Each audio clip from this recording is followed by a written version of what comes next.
Hello everyone, welcome back. In this video, I will show you how to convert WETH to ETH on Binance. So in order to do this, you first have to launch your Binance mobile application and then you just have to log in into your account.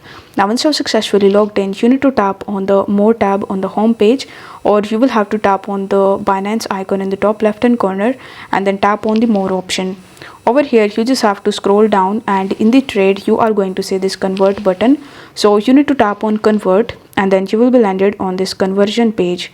Now over here, as we want to convert WETH to ETH, you will have to tap on this drop arrow button underneath from.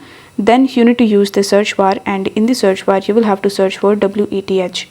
After that, in the to section you will have to select it as Ethereum. Then you need to enter the amount of WETH that you want to convert into ETH. Once done, you just have to click on the preview conversion button in the bottom.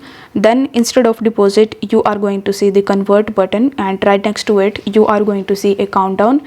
So you just have to tap on the convert button before completing that countdown, and this way you will be able to convert WETH to ETH in Binance. I hope the video was helpful, and if it was, then don't forget to like the video and subscribe to the channel. Thank you so much for watching.